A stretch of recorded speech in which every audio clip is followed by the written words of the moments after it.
Bonjour à tous. Ce numéro de l'émission Esprit Politique est entièrement consacré à la conférence de presse de Kémi Séba. Kémi Séba, de son vrai nom Stélio Gilles Robert Kapochichi, a animé une conférence de presse le vendredi 26 juin 2020 pour donner sa position sur les manifestations contre la violence policière et le racisme en France et aux États-Unis d'Amérique. Face à la presse, Kémi Séba a tenu à lever des équivoques. Je vous remercie à tous, je vous remercie tous d'être venus en tant que médias nombreux pour cet événement. On avait bien précisé que c'était uniquement une conférence de presse et pas un meeting. La conférence de presse aujourd'hui organisée par l'ONG Urgence Panafricaniste, structure qui depuis des années se fait entendre sur le continent africain sur les questions relatives au néocolonialisme, à la France-Afrique, au franc CFA, mais aussi aux questions relatives à la justice sociale, a décidé de vous réunir aujourd'hui pour passer un message qui nous paraît extrêmement important pour notre communauté dans la diaspora, mais aussi la population africaine sur le continent, notre peuple, nos frères et sœurs dans les Caraïbes de manière générale. La thématique de la conférence de presse aujourd'hui est simple: Black Lives Matter, la conscience noire dans l'œil du cyclone mondialiste. Et nous allons nous expliquer de la manière la plus simple possible à ce sujet. Avant toute chose, il est nécessaire de préciser que nous sommes solidaires, ad vitam aeternam, de toutes celles et ceux, de tous nos frères et sœurs, qui luttent contre la négrophobie systémique et contre les bavures policières dont nous sommes l'objet. Nous sommes tous ici nés en Occident et nous avons tous, à différents degrés, connu ce qu'était la brutalité policière et les discriminations de manière générale. Mais une fois que ce postulat de base est lancé et que nous disons que nous sommes solidaires de tous celles et ceux qui se mobilisent contre ces brutalités policières, il est aussi nécessaire de rappeler qu'il y a un bon nombre d'afro-descendants et d'Africains qui ne se sentent pas concernés ou représentés par cette terminologie Black Lives Matter, qui, lorsqu'on le traduit, signifie « Eh les Blancs, la vie des Noirs compte ». Je le dis avec fraternité, je le dis avec amour, et je le dis avec grande diplomatie. L'occidental, le blanc, les blancs ne sont pas un baromètre ou un état, comment dirais-je, quelque chose auquel on peut se référer comme étant la norme en tant que telle. Et donc leur demander ou leur dire « Eh, la vie des Noirs compte », c'est quelque chose dans lequel bon nombre d'entre nous ne se reconnaissent pas. Donc que personne ne se tente, s'il vous plaît, dans la presse. On a dit presse uniquement pour justement éviter toute tension. Donc essayons de faire un effort, on va être le plus rapide possible. À la base, la mobilisation, lorsqu'elle a été organisée aux États-Unis, n'avait strictement rien à voir avec une démarche, s'il vous plaît, visant à pousser la population à être dans une démarche de mendicité. Non. C'était simplement une mobilisation ayant trait à l'autodétermination, une mobilisation liée à la volonté de justice sociale. Il se trouve qu'un hashtag qui au départ était interne à la communauté noire, lorsque Alicia Garza et ses amis,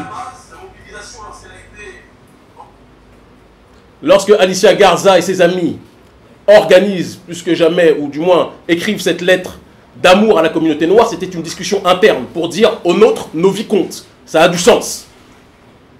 Mais lorsque les médias néolibéraux américains reprennent ce hashtag, ils donnent une connotation victimaire à ce hashtag et poussent notre population à se présenter comme des mendiants demandant à l'Occident « Eh, nos vies comptent, s'il vous plaît, respectez-nous ». Mais il y a bon nombre de Noirs qui ne se sentent pas concernés par ces réalités. Il y a bon nombre de Noirs qui ont décidé que lorsqu'il y avait négrophobie systémique, lorsqu'il y avait violence policière, il était nécessaire pour nous de nous défendre sans rien attendre de qui que ce soit. Nous ne sommes pas dans une démarche de dire « nous avons le droit d'avoir notre place dans cet Occident, dans cette France ou autre ». Nous ne demandons aucun droit. Nous nous organisons pour notre communauté, nous prenons la solidarité entre nous, la justice sociale et la création d'un système économique qui nous permettrait justement de pouvoir vivre décemment pour ceux qui ont décidé de rester en Occident. Bon nombre d'entre nous ont décidé par ailleurs de rentrer en Afrique parce que le racisme est tellement violent en Occident que nous n'allons pas passer notre temps à forcer des gens qui ne nous aiment pas à nous aimer. Et je pense que c'est très important de le rappeler. Quand on parle de Black Lives Matter, on parle d'une instrumentalisation néolibérale de la souffrance noire. Cela fait penser à ce qui s'est passé avec le prolétariat arabe, lorsqu'il y a eu les révolutions arabes, le printemps arabe, qui à la base partait d'une véritable souffrance du prolétariat, mais qui a été récupéré progressivement par les organisations mondialistes néolibérales telles que Open Society et autres. C'est pour nous la même chose qui se passe avec Black Lives Matter. S'il vous plaît, faites attention. Une vraie souffrance de la population noire qui est réorientée d'abord aux États-Unis et après partout en Occident, puisque les États-Unis, ce qui est fait là-bas aux États-Unis, est copié partout, dans tous les autres pays par la suite de manière générale.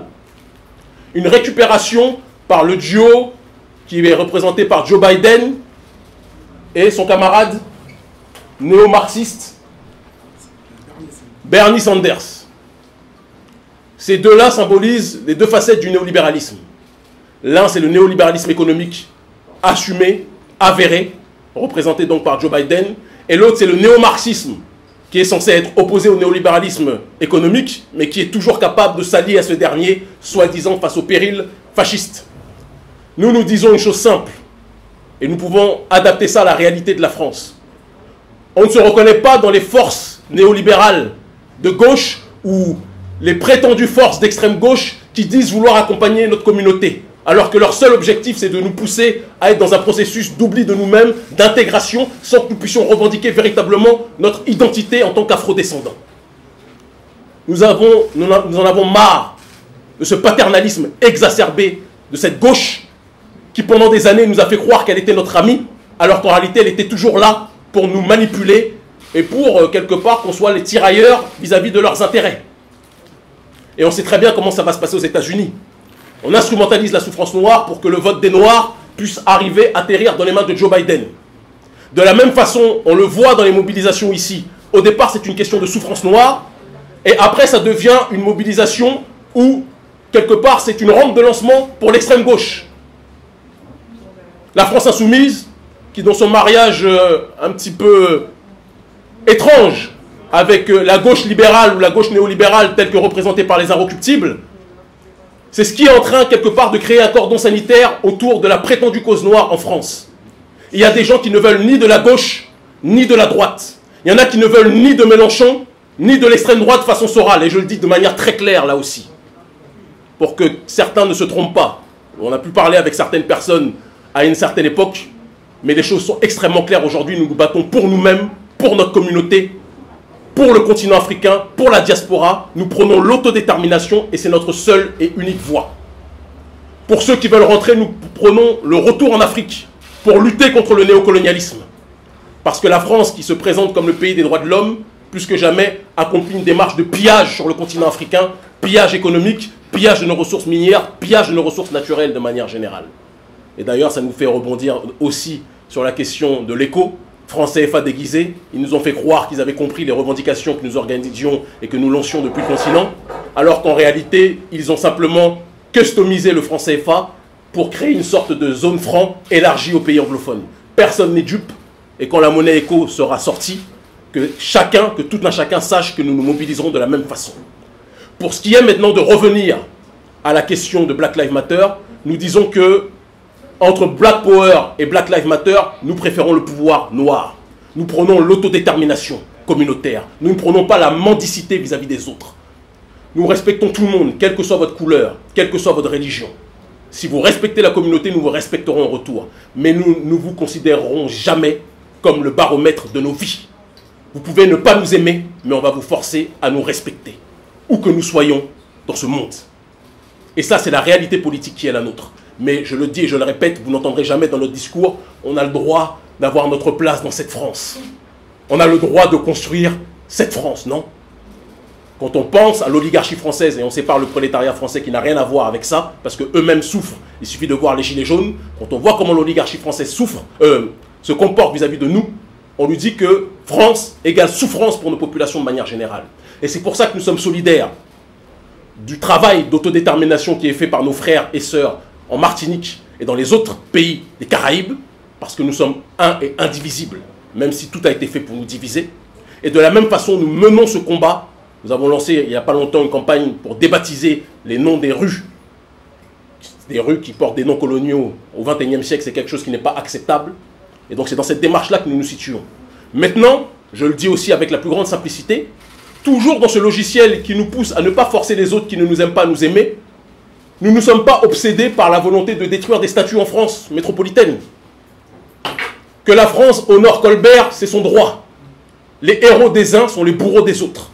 Mais nous disons que sur le continent africain, toutes les statues, que ce soit De Gaulle, toutes les rues, Gallieni, toutes les rues qui portent des noms de symboles coloniaux, nous allons les chasser parce qu'il est temps aujourd'hui que chaque peuple puisse décider de sa propre destinée. Et c'est pareil aux Antilles aussi. Et nous le disons avec force. Et donc, à partir de cette situation, nous disons au président Emmanuel Macron, et ça m'a fait aussi sourire à M. Castaner qui a dit être prêt à mettre un genou à terre pour compatir au racisme, alors que le même Édouard Philippe, Premier ministre de ce gouvernement, a travaillé pendant de longues années à Areva, structure qui dépouille le continent africain de ses ressources minières. Donc on a l'impression qu'il y a un petit sentiment, un petit parfum, vous me direz ce que vous en pensez, mais de diversion. Hein? On comprend, on est tous solidaires du racisme, il y a la renaissance d'un nouvel antiracisme. Avant c'était SOS Racisme, mais comme ils ont compris que SOS Racisme est périmé, ils instrumentalisent la souffrance noire pour quelque part pouvoir recapitaliser par la suite. Et Macron laisse tout ça passer. Macron laisse des mobilisations, des convergences de l'extrême gauche avec certains frères et sœurs qui sont, à mon sens, beaucoup trop instrumentalisés sans qu'ils s'en rendent compte par cette extrême gauche. Il laisse l'extrême droite monter en termes de colère parce que certains qui ne réfléchissent pas et qui sont très contents de pouvoir s'opposer aux Noirs parce qu'ils sont stupides de manière congénitale. Il y a une colère, il y a une fracture qui se crée et Macron se dit que si l'extrême droite monte au premier tour, il arrivera un moment où il y aura le cordon sanitaire. Et donc, face à l'extrême droite, Macron sera l'ultime barrage. C'est son pari. Et il pense qu'il y a des Africains qui sont naïfs ou des Afro-descendants qui sont naïfs de ça. Nous ne sommes naïfs de rien. Je le dis et je le répète, ni de gauche, ni de droite, ni d'extrême gauche, ni d'extrême droite. Nous sommes simplement des Afro-descendants. Nous prônons le panafricanisme, la souveraineté, et nous ne serons récupérés par personne. Et je le dis dans les temps à venir, d'ici quelques semaines, un certain nombre de mobilisations avec une autre tonalité que Black Lives Matter seront mises en place, que ce soit sur le continent africain, que ce soit dans les Caraïbes, là où nous avons une légitimité, et même aussi dans la métropole, parce que notre peuple, certains ne sont pas prêts pour rentrer, que ce soit dans les Caraïbes ou en Afrique, mais ont le droit de vivre en communauté solide, soudée, solidaire plutôt. Solitaire, c'est un lapsus révélateur, et autodéterminée. Voilà le message que nous avons à donner. Dans un premier temps, nous laissons la place aux questions-réponses.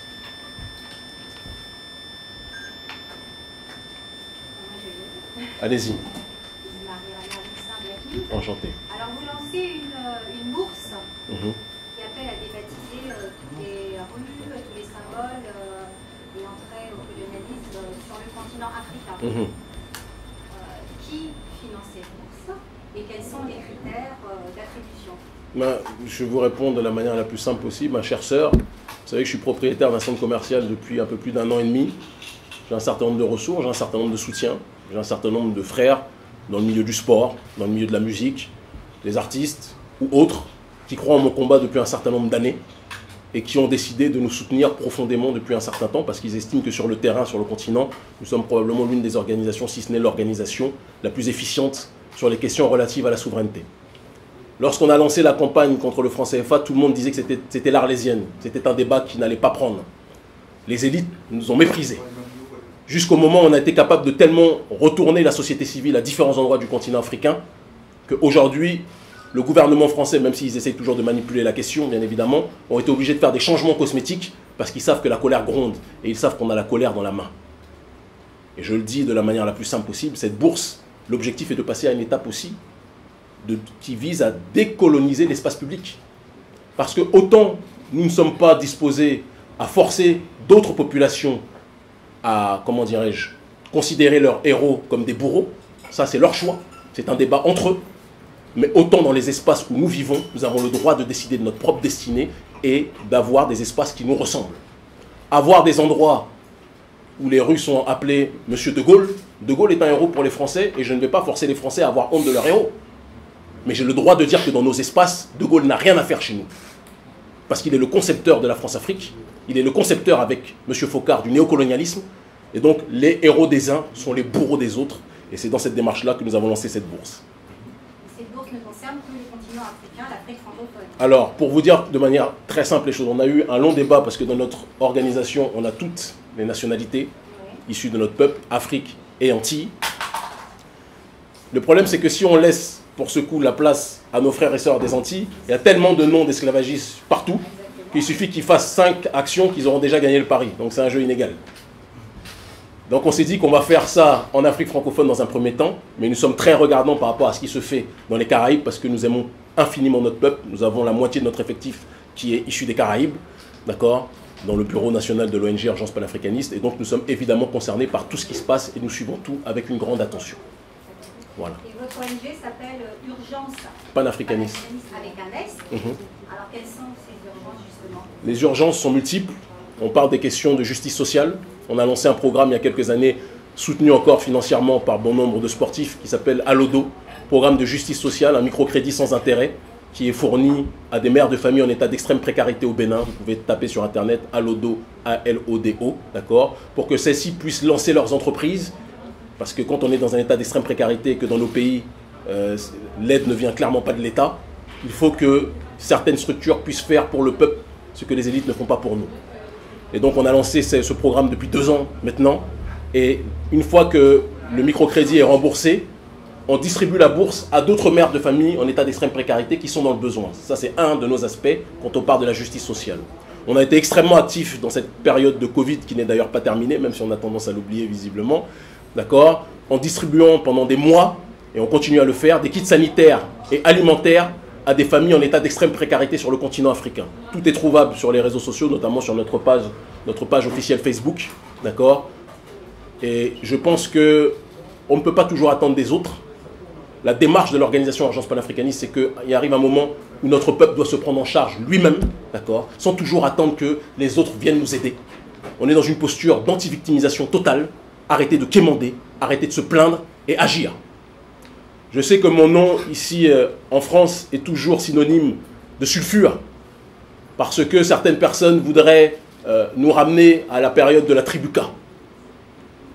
Je ne renie rien de mon parcours parce que toutes les étapes ont contribué à ce que je suis aujourd'hui. Mais les questions d'hier ne sont pas les questions d'aujourd'hui. Et le combat d'aujourd'hui, c'est le combat pour la souveraineté africaine, et vous ne nous entendrez sur rien d'autre que sur ce débat-là, où la souveraineté de notre peuple, l'autodétermination de notre peuple, partout où ce dernier est installé.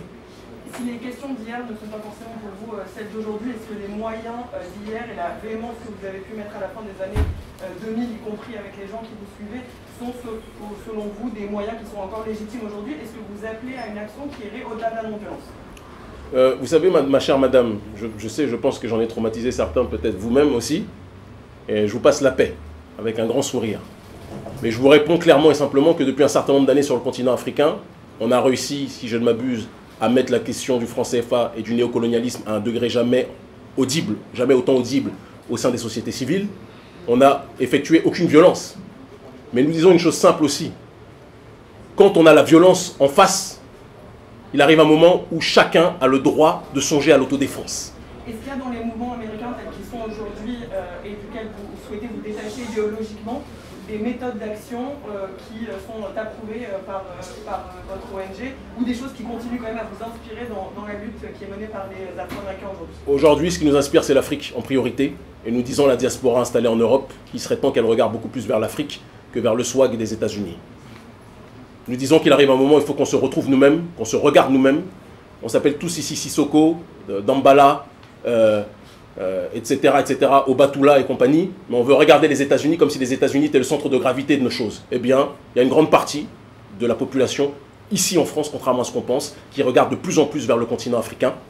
Et je vous dirais, parce que c'est quand même très important de le préciser, ma chère madame, vous êtes pour quel média? Pour l'Alliance française. D'accord. Il est très important aussi de dire que Black Lives Matter, c'est un nom médiatique. J'ai envie de dire, c'est limite un slogan à la Jacques Séguéla, qui est accolé à des réalités de mobilisation qui, à la base, n'avaient rien à voir avec ça.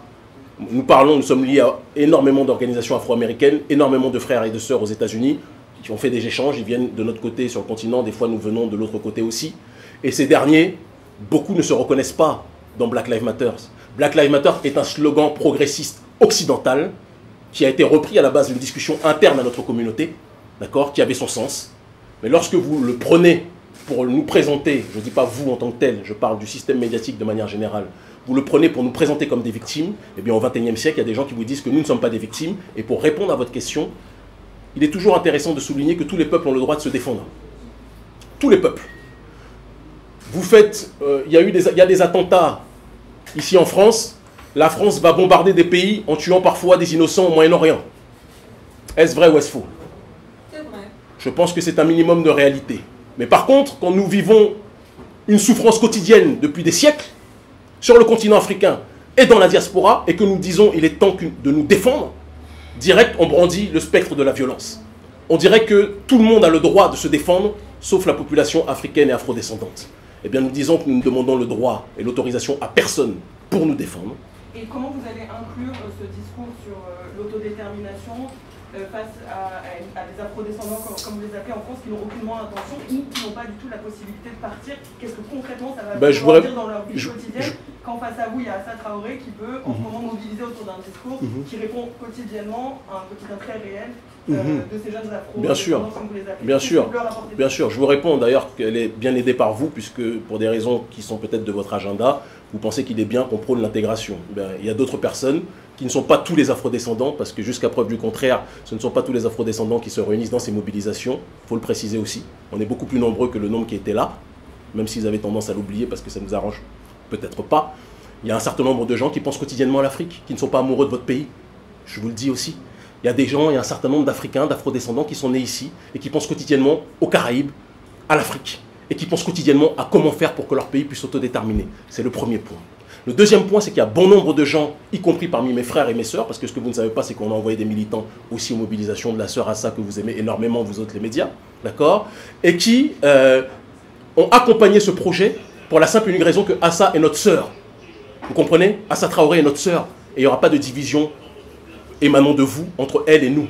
Par contre, nous disons clairement et simplement que le processus d'intégration dans lequel elle s'inscrit avec son entourage, la Gasnerie, l'extrême gauche, la France insoumise, etc., on ne se reconnaît pas dedans. Il y a des gens qui pensent qu'on peut rester en France aussi et s'organiser en tant que communauté.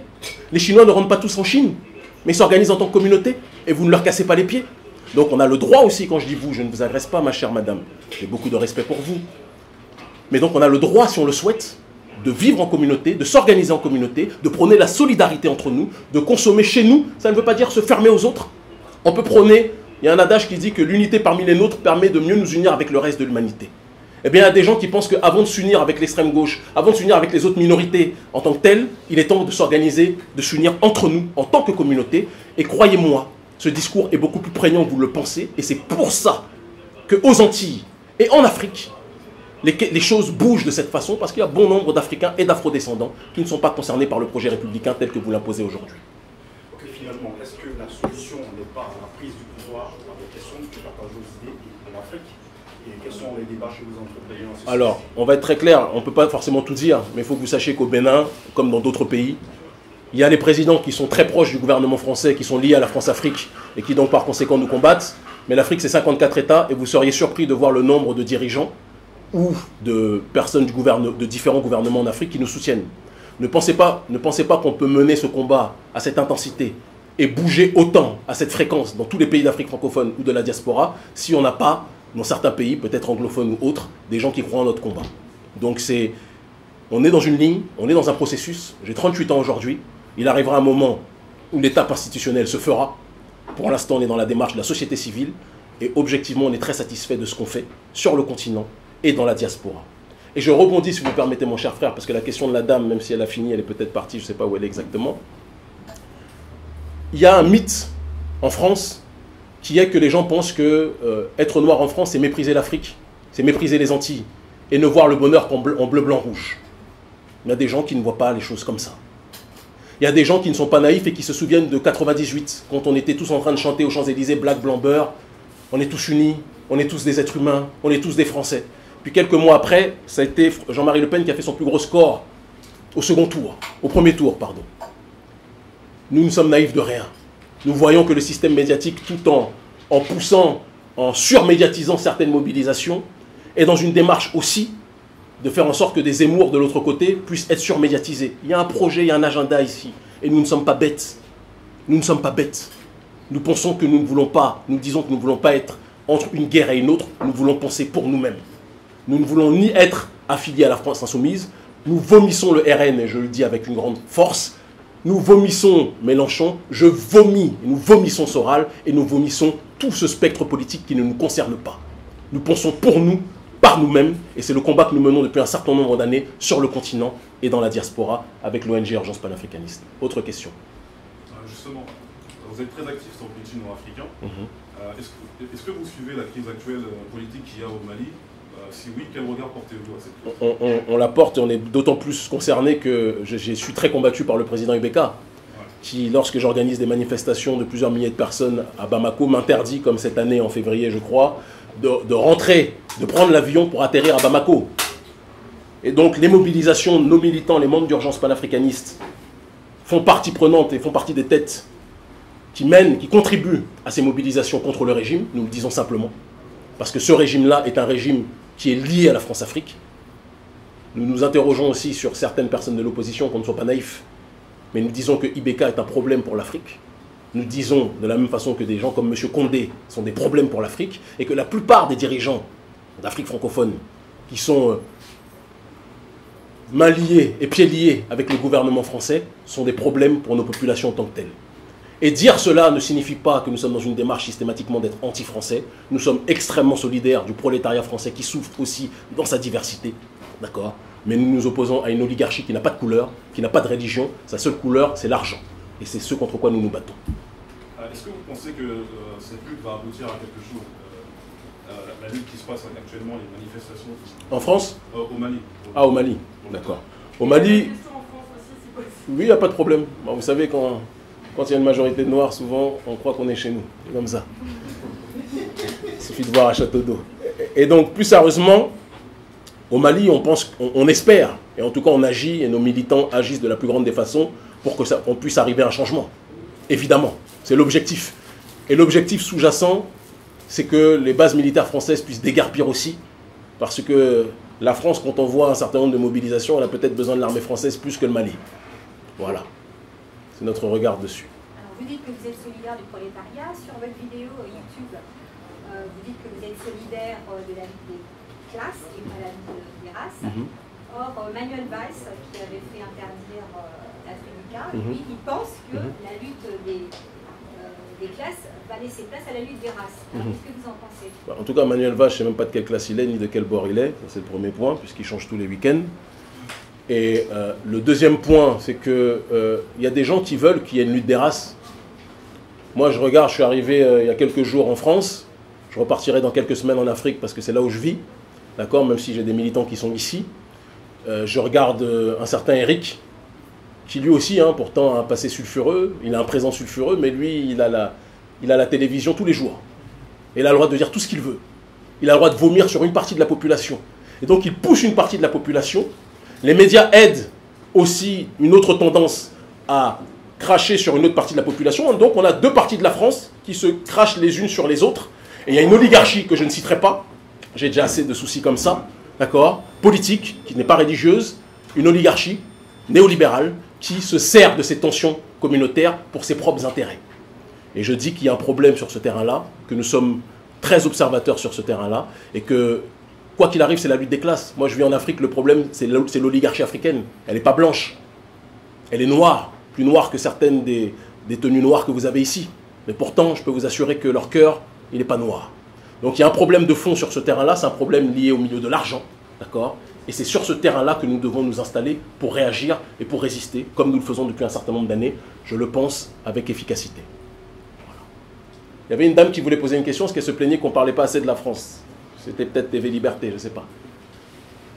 La question, c'était sur le mouvement qui est en train d'apparaître aujourd'hui en France, d'Assa Traoré ou du slogan que vous rejetez de Black Lives Matter. Où est-ce que vous pensez que ça peut mener dans les semaines qui arrivent ce combat tel qu'il est mené à la française et en À la française, oui. À la française, comme vous avez bien le précisé. Ce qui signifie déjà beaucoup de choses. Votre réponse est dans la question. Ça va aboutir à des postes de députés qui vont être proposés bientôt à certaines têtes. Parce que c'est comme ça que la France fonctionne toujours, depuis SOS Racisme jusqu'à aujourd'hui. À un moment donné, l'extrême gauche va proposer des postes, si ce n'est pas déjà fait, à certaines figures de ce courant. Va encourager, c'est déjà le cas, certaines figures de ce courant à prôner plus que jamais l'intégration, et c'est déjà ce que j'ai entendu. et toutes les personnes qui auront manifesté, qui auront voulu qu'il y ait plus de justice. Il faut quand même qu'on rappelle que, ce que vous dites à la française, mais c'est un problème occidental. Et la France est un détail dans l'Occident en réalité, même si ça ne fait pas toujours plaisir de le rappeler. Martin Luther King a marché depuis les années 50, justement pour plus de droits civiques, pour moins de discrimination, pour moins d'oppression émanant de la police. Tout le monde a applaudi quand il a dit « I have a dream ». On lui a donné un prix Nobel. On est au XXIe siècle, les brutalités policières continuent toujours. Et Luther King n'était pas moins doué que ceux qui sont présents aujourd'hui et qui prônent cette même intégration. Donc nous pensons sincèrement que lutter contre les violences policières est juste, est digne. Mais nous pensons sincèrement que l'extension proposée par l'extrême gauche ou la gauche néolibérale à laquelle certains appartiennent ici n'est pas une solution, n'est pas une option viable pour nous. Nous sommes en cette période de globalisme néolibéral dans l'enjeu principal de ce XXIe siècle qui est l'enracinement. Soit les populations, quelle que soit leur couleur de peau, s'enracinent, soit elles disparaissent. Soit chaque population protège son identité, soit elle disparaît. Et comme vous dites, problème à la française alors que toute votre actualité est toujours inspirée des États-Unis, que la moitié, les 3/4 de vos feuilletons sont américains. Vous-même, c'est-à-dire que dans vos systèmes médiatiques, vous n'êtes pas cohérent avec vous-même. Il faut aussi qu'on soit capable de le dire. Donc, il y a un problème aujourd'hui français lié à ce qui se passe aux États-Unis. La finalité de cela sera la même chose que les États-Unis. La gauche néolibérale, alliée à une tendance néo-marxiste, pseudo-marxiste, opposée au néolibéralisme économique, mais alliée au néolibéralisme sociétal, va proposer des postes à des figures clés du courant intégrationniste noir militant. Et on va se retrouver avec la même chose qui s'est passée dans les années 80. C'est toujours la même chose. Et de l'autre côté, il y aura toute une partie qui va se réveiller après ça. Et qui se rendra compte qu'encore une fois, on ne peut rien attendre de ce système-là. Et qu'il faut s'organiser en tant que communauté, comme les Chinois et comme les autres communautés le font. Tout simplement. Moi, je vais m'intéresser au Kémy Séba écrivain. Parce que vous avez écrit, je crois, 2 ou 3 ou 4 livres. Mais je ne sais pas si ça va intéresser les médias français. Vous savez qu'eux, ils aiment me présenter comme un extrémiste enragé. Donc, si vous leur dites que j'écris des livres, ils vont dire attends, il y a un bug dans la matrice. Alors, brièvement, vous pouvez nous parler de Supranégritude, qui était le tout premier. Et dites-nous dans quel état d'esprit il a été écrit. Et si on doit faire une transposition avec votre dernier essai, qui est l'Afrique libre ou la mort, qu'est-ce qui a changé dans la démarche de l'auteur et quel est votre futur chantier littéraire? Alors, je vais commencer par la fin, je vais essayer de répondre rapidement pour qu'on puisse revenir aussi sur ces questions-là, les questions présentes en France. L'Afrique libre ou la mort, c'est l'état, je pense que c'est la quintessence de notre combat politique ces dernières années. C'est quand notre combat a pris, lorsque j'ai commencé à être audible à travers mon travail de journaliste politique, de chroniqueur politique en Afrique francophone. Aujourd'hui, je suis à Vox Africa, j'ai été à 2STV, etc. avant. Et toutes les mobilisations qu'on a organisées contre le néocolonialisme français qui ont pris. Et donc c'est une synthèse et une réflexion politique sur tout ça. Une réflexion sur le globalisme aussi, sur les différents camps. Auparavant, il y avait le bloc de l'Est et le bloc de l'Ouest. Aujourd'hui, il y a le bloc néolibéral d'un côté et toutes les nations qui résistent à ce bloc et qui refusent l'uniformisation. Et ça me fait aller dans des pays comme l'Iran, ça me fait aller dans des pays comme Cuba, ça me fait aller dans des pays comme la Russie, et on l'assume complètement. Mais aller, c'est ces gens, de manière géostratégique, ne signifie pas que ces gens, nous les suivons aveuglement. Nous sommes loin d'être naïfs, ils défendent leurs intérêts, et nous défendons les nôtres aussi, nous le précisons. Supranégritude était le premier ouvrage que j'ai écrit, qui synthétisait les débuts militants, la réflexion d'une génération dans la diaspora, qui milite depuis un certain nombre d'années, d'accord ? Et quand je vois l'actualité politique aujourd'hui, je me dis que la réflexion de Supranégritude est profondément actuelle, c'est le cas de le dire, même si ça a été écrit en 2013. Et l'Afrique libre ou la mort correspond à la problématique de ce qu'on voit quand on voit des frères et des sœurs qui déboulonnent des statues aux Antilles, quand on voit le combat qu'on mène contre le néocolonialisme sur le continent. Il n'y a jamais eu un livre, à mon sens, aussi actuel que celui-ci sur ces questions. Voilà. Le prochain chantier. C'est une surprise, mais ça sera le continuum de ce qu'on fait là. C'est-à-dire que le néocolonialisme est beaucoup plus complexe qu'on ne le pense et il a plusieurs étapes. Comme on a dit, on a parlé de l'espace public, on a parlé du terrain économique, il y a le terrain militaire, mais aussi maintenant un processus extrêmement dangereux de cooptation de nos élites par ces dirigeants occidentaux. Et pendant longtemps, on a présenté les dirigeants africains comme des éternelles victimes. Aujourd'hui, on les considère plus comme des co-contractants, parce qu'ils ont une responsabilité dans ce qui se passe. C'est trop facile de dire qu'ils sont juste des éternels suiveurs. Non. Certains acceptent sciemment, et c'est pour ça que je dis que l'oligarchie, elle est noire, blanche et de toutes les couleurs, d'accord ? Certains acceptent sciemment de se corrompre dans ce système néocolonial en tant que tel. Quels sont les pays d'Afrique où vous n'êtes pas le bienvenu? Excusez-moi, je vais répondre ma soeur, mais on va essayer de faire tourner pour que le plus de personnes... Et je réponds à ta question, t'inquiète pas. Oui. Je suis d'Esprit France. D'accord. Cette question, il y avait déjà 2 actions sur statut à Paris. Qu'est-ce que vous en pensez? Vous soutenez ces actions? Il y avait une statue dégradée, il y avait une action pacifique sur la statue, il a été couvert avec un drap noir. Qu'est-ce que vous en pensez? Alors, je vais être très clair, ma chère madame. Nous sommes, comme je l'ai dit, nous sommes solidaires de tous les frères et sœurs qui essayent avec leurs moyens de se mobiliser à leur façon et avec leur degré de compréhension contre le néocolonialisme ou contre le colonialisme. Mais comme je l'ai dit en introduction, je pense qu'il faut qu'on soit cohérent aussi avec nous-mêmes. Autant il y a une légitimité historique à vouloir chasser les noms des colons dans les espaces africains, dans les espaces caribéens, autant moi je ne me sens pas concerné que la France honore ou pas Colbert. Ça je le dis très clairement. Si la France pense que Colbert est son géant, c'est l'histoire qui veut ça. Les géants des uns sont les bourreaux des autres. Tant que les bourreaux des uns ne me sont pas imposés dans mon espace en Afrique ou dans les Caraïbes, si vous voulez mettre Colbert devant l'Assemblée nationale, c'est un débat interne, c'est un débat entre vous sur lequel nous n'avons pas à nous prononcer. Mais nous sommes solidaires de notre frère, comment il s'appelle, en tout cas de la brigade anti-négrophobie, qui fait les choses à sa façon. Ils sont beaucoup plus dans un logiciel, à mon sens, qui est dans l'intégration. Ils estiment que leur combat est en France. Nous, nous sommes des enfants de Marcus Garvey, de Khalid Mohammed, qui pensent que notre combat, s'il est en France, il est dans une démarche d'organisation communautaire sur le modèle chinois et autres. Et on n'est pas là pour demander aux autres qu'ils reconnaissent notre souffrance. On s'en fout qu'ils reconnaissent notre souffrance. Par contre, on va les forcer à nous respecter. Voilà la nuance sur ce terrain-là. Et par rapport à la question, vous m'avez demandé dans quel pays je suis interdit. Sur les 54 pays, je suis interdit de rentrer dans 4. D'accord. Au Mali, je crois que c'est peut-être le pays où on a le plus de sympathisants, mais ça ne nous empêche pas avec Internet, hein, avec les réseaux sociaux et avec la télévision, je passe régulièrement en Afrique. Il n'y a pas une interdiction qui peut nous empêcher de faire ce qu'on a à faire. Le Mali, la Guinée de M. Condé, d'accord, le Sénégal évidemment de Macky Sall, et vous voyez le pied de nez historique qu'ont fait les jeunes Sénégalais par rapport au gouvernement. Au plein centre-ville de Dakar, ils ont peint une fresque gigantesque, tous les médias en ont parlé, TV5, etc. Et dedans, le seul leader actuel dont ils parlent, ils nous mettent au milieu de cela pour dire au gouvernement, celui que vous considérez comme un extrémiste est un résistant pour bon nombre d'entre nous. Ça veut dire aussi beaucoup de choses. L'autre pays, la Côte d'Ivoire, mais ça, quand on sait qui est le président de la Côte d'Ivoire, il fallait qu'on soit capable de le voir. Alassane Ouattara, c'était évident qu'il n'allait pas me laisser rentrer quand on sait son degré de servilité et de soumission à l'oligarchie française. Quel autre pays encore? Je pense que c'est tout, c'est suffisant déjà. Voilà. Mais je voyage dans tous les autres pays simplement. Et même dans ces pays où je suis interdit, vous seriez très surpris du nombre de partisans, même parfois parmi certains responsables politiques que nous avons et qui nous soutiennent d'une façon ou d'une autre. D'autres questions? Allez-y. Est-ce que tu penses que la CEDEAO peut être une option sérieuse pour la sortie de crise malienne, pour la sortie de crise politique malienne? La CEDEAO, en fait, depuis ma naissance, je l'attends, mais je l'ai vu que sur Wikipédia. Donc il y a des organismes qui existent pour se faire de l'argent, pour avoir des gros salaires, des logements de fonction. C'est ça, malheureusement, la plutocratie africaine, mais qui ne sont efficaces en rien en ce qui concerne nos populations. Et donc la communauté des États d'Afrique de l'Ouest a son sens quand des pays comme le Nigeria et le Ghana prennent leurs responsabilités. Et c'est ce que nous attendons, parce que nous croyons profondément au président ghanéen, par exemple. Nous l'aimons beaucoup. Et sans trop parler, on peut vous dire qu'il y a une petite réciprocité. Mais maintenant, de l'autre côté, malheureusement, tant que dans la CEDEAO, il y aura des pays aussi soumis, des dirigeants, pas des pays, des dirigeants aussi soumis que ceux que j'ai cités tout à l'heure, je pense que la CEDEAO sera dans une inertie pendant un certain temps. Sauf quand la rue prend ses responsabilités, comme c'est le cas en ce moment. Pour Arte France, je vais revenir sur la destruction de la statue de Victor Schœlcher il y a 2-3 semaines et le communiqué que vous avez publié à la suite. Je voulais savoir exactement du coup quel était votre rôle dans cette action. Et ensuite, les mots que vous avez employés, c'était particulièrement fort, notamment vous avez évoqué la République maçonnique française qui défendait ses symboles.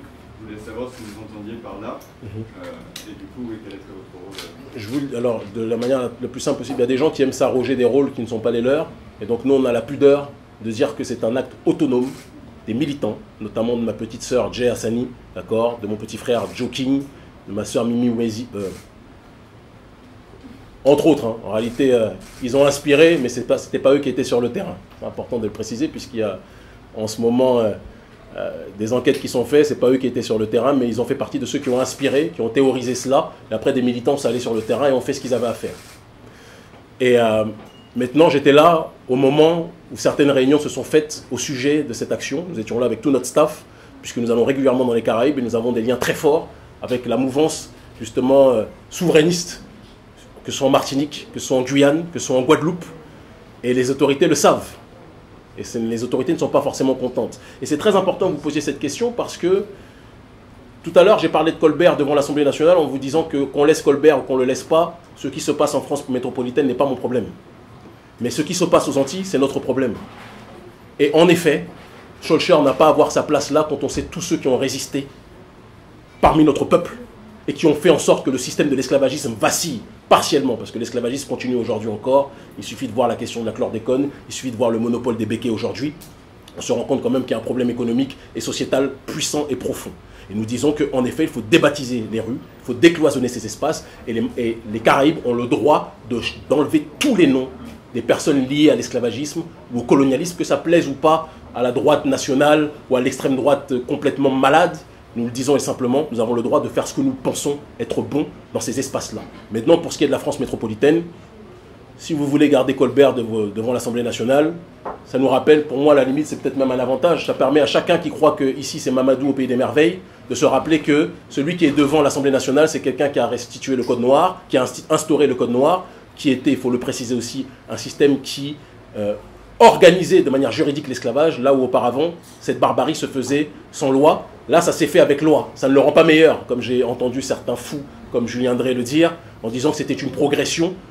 Généralement, quand j'entends ce genre de progressiste-là, j'ai tendance à me dire que je préfère éviter le progrès.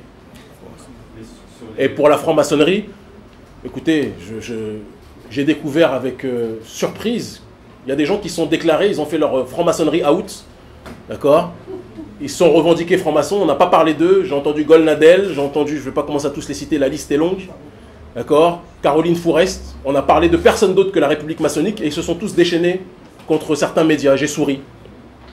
Parce que la République est maçonnique dans son essence, et les noms des rues, c'est une dynamique maçonnique. Et ça n'a rien à voir avec le prolétariat français. Et d'ailleurs, vous remarquerez que quand je parle de l'oligarchie française, ce n'est jamais le prolétariat français qui est contre nous. C'est une élite qui se sent directement visée qui est contre nous. Parce que ce que nous voulons pour notre peuple, en Afrique et dans les Caraïbes, nous le voulons aussi pour le prolétariat français où il est. Nous voulons la justice pour tout le monde. Et c'est pour ça que nous sommes solidaires ad vitam aeternam du combat des Gilets jaunes.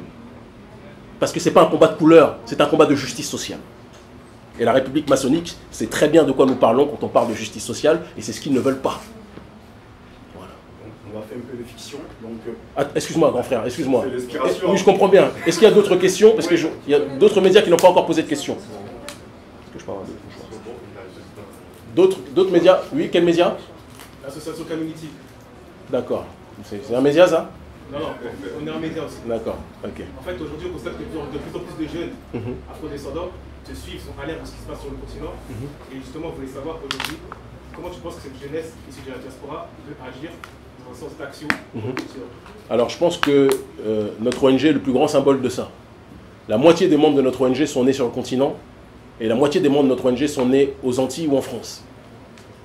Bon nombre de nôtres sont nés ici, sont rentrés sur le continent, se sont intégrés, parce qu'il est plus facile de s'intégrer dans une terre, quoi qu'on en dise, même si certains progressistes français vous disent que non, vous n'avez aucune racine en Afrique, non, vous aurez toujours vos racines là-bas, et moi je suis très heureux de voir que mes enfants ne vivent pas le racisme là-bas, sont épanouis là-bas, sont avec des gens qui leur ressemblent.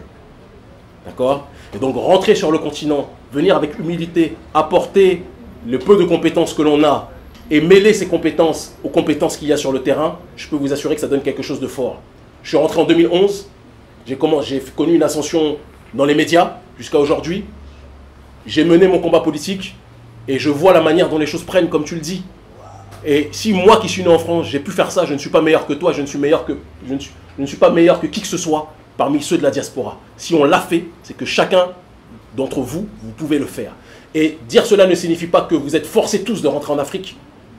Si vous ne rentrez pas en Afrique, organisez-vous en tant que communauté non victimaire, tournée, orientée maladivement, soit vers l'autodétermination des Caraïbes, soit vers l'autodétermination du continent africain, ou du moins de l'Afrique de la zone franc. D'accord? Créons un système économique solidaire en tant que tel, mettons en place des entreprises solidaires, et créons un système communautaire dans lequel nous pourrons avoir une réalité viable. C'est tout ce que nous disons. Et c'est la première étape. Et quand on fera ça, on n'aura pas besoin de mendier une place dans leurs médias, on n'aura pas besoin de mendier une place ou un meilleur traitement ou une meilleure représentation dans leur cinéma, parce qu'on créera nos propres institutions et on existera par nous-mêmes, pour nous-mêmes. Il y a une génération au XXIe siècle de Noirs qui en a marre de la victimisation. Et ça, c'est quelque chose qu'il faut entendre. Oui, c'est M. Silla de RFM Dakar. RFM de Youssou N'Dour. Oui. Quand j'étais en prison, vous n'avez pas été très gentil avec moi. Je vous regardais tous les jours. D'accord. Mais c'est pas grave, puisque j'ai raison à la fin. Le débat au Sénégal actuellement, c'est est-ce qu'il faut déboulonner la statue de Faidherbe ou pas? Concrètement, quel est votre point de vue là-dessus? Vous le savez, puisqu'on a grandement participé à ce débat. Et que bon nombre de nos militants sont en train de s'agiter devant cette statue. Et je pense que ce sont eux qui ont fait le coup d'accélérateur sur cette question. Bien évidemment que Faidherbe n'a rien à faire là-bas.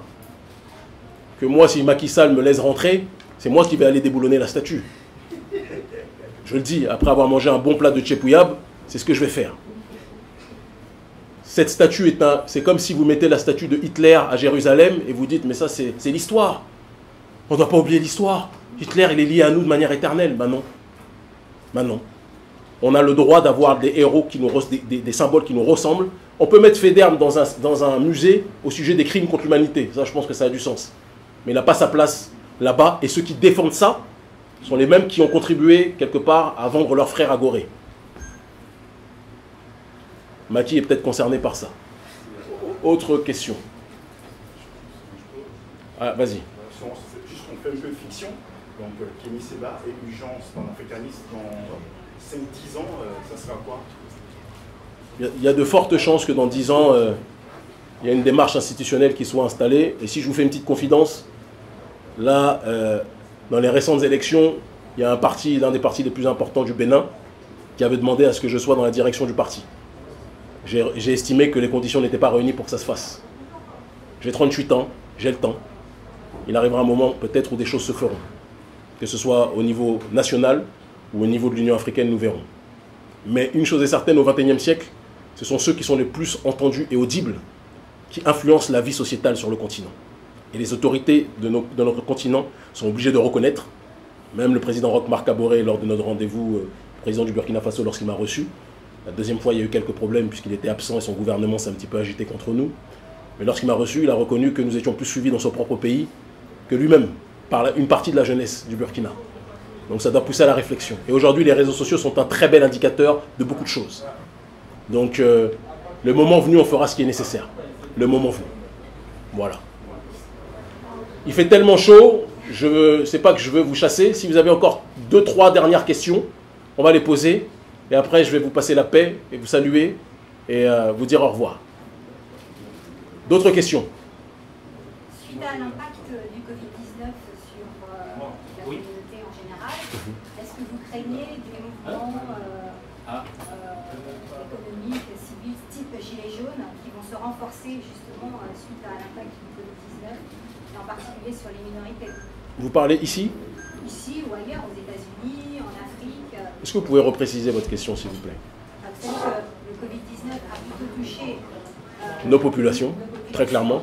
Voilà. Alors, plutôt aux États-Unis. Pas parce qu'elles sont noires, hein, mais parce qu'elles sont précarisées. Elles sont précarisées. Voilà. Est-ce que vous pensez que ça va donner lieu à des mouvements qui seront encore plus importants que le mouvement des Gilets jaunes, parce que ces personnes-là seront encore davantage précarisées qu'avant? Ça, vous savez, j'évite de lire trop dans une boule de cristal. J'aime faire de la prospective, mais j'aime m'appuyer sur des éléments tangibles. Et là, il faudrait que je prenne le temps de réfléchir sérieusement à cette question, parce que je n'aime pas parler de choses que je ne maîtrise pas. Mais à suivre. Voilà. D'autres questions? C'est bon? On demandera juste une dernière chose aux médias, parce qu'aux dernières nouvelles des années précédentes, quand on parlait, souvent les choses étaient déformées. S'il vous plaît, essayez de retranscrire les choses telles que nous les disons. Nous nous battons pour notre peuple, pour personne d'autre. Je le dis et je le répète, ni de gauche ni de droite, ni d'extrême gauche ni d'extrême droite, ni des Inrocks, ni de Valeurs Actuelles, que ça soit très clair, ni de Mélenchon, ni de l'autre que j'ai déjà trop cité. Tous, pour nous, ils font partie d'un même game. Et nous sommes hors de ce jeu-là. Le seul jeu dans lequel nous sommes, c'est celui pour notre communauté, pour notre population. Et nous sommes solidaires de tous les prolétariats, quelle que soit leur couleur de peau. Tant que ces prolétariats respectent notre peuple, bien évidemment. Parce que s'ils ne le respectent pas, il faut qu'ils sachent qu'ils nous trouveront sur leur chemin. Non pas en disant « Hé, mes amis, la vie des Noirs compte », mais en disant que si vous continuez à nous marcher dessus, on vous brisera la jambe. Et ça, ce n'est pas de la non-violence, c'est de l'autodéfense. Voilà ma dernière réponse à votre question. Merci infiniment. Pas d'autres questions? Je pense que c'est bon. Merci infiniment pour votre présence, d'avoir pu supporter la chaleur. Et je vous dis à très bientôt.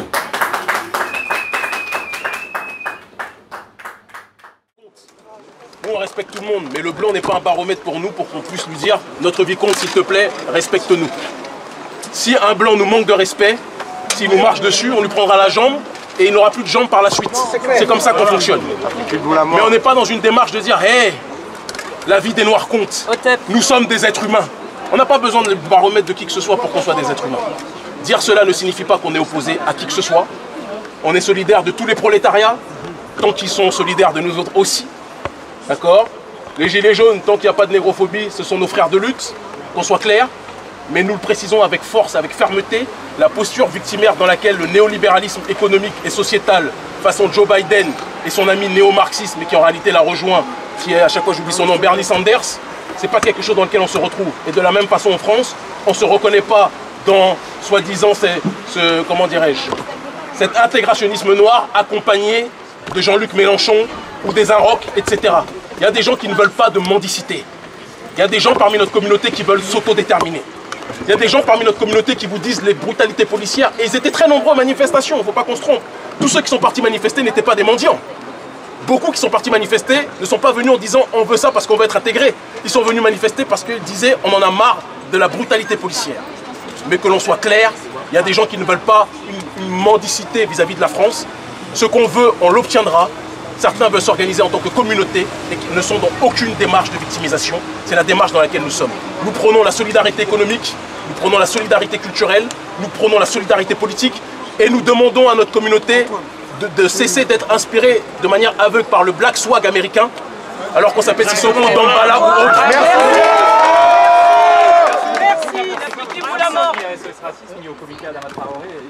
Qu'on soit clair, SOS de presse, on avait bien précisé conférence de presse. Vous êtes venus quand même. Je veux que vous sachiez qu'on vous aime profondément et c'est pour vous tous qu'on se bat. D'accord? Ne laissez personne. Ne laissons plus personne nous diviser. Je le dis et je le répète, je peux avoir des désaccords méthodologiques avec beaucoup de structures. D'accord? Le professeur Gomez en est une illustration. Mais plus personne ne pourra nous diviser. Si on a des problèmes idéologiques, on les règle à la maison. Mais on ne laissera plus les médias occidentaux nous dire quels sont les bons noirs et quels sont les mauvais noirs. On est tous mauvais par rapport à eux de toute façon. Merci infiniment.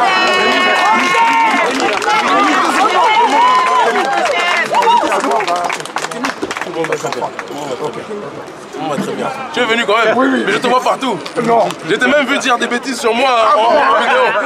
Mais comme on a dit, on ne se divise pas, on ne se divise pas. Ah. Tu es mon papa. C'est pour ça que je ne vais pas dire plus devant les caméras. L'unité. Ouais. Une photo là? Ben oui, une photo. D'accord, ok. On va pas rester longtemps parce que sinon le propriétaire risque d'avoir des problèmes par rapport au protocole sanitaire. À la base, je voulais faire des photos avec tout le monde, mais je vois beaucoup de gens sans masque là. Donc...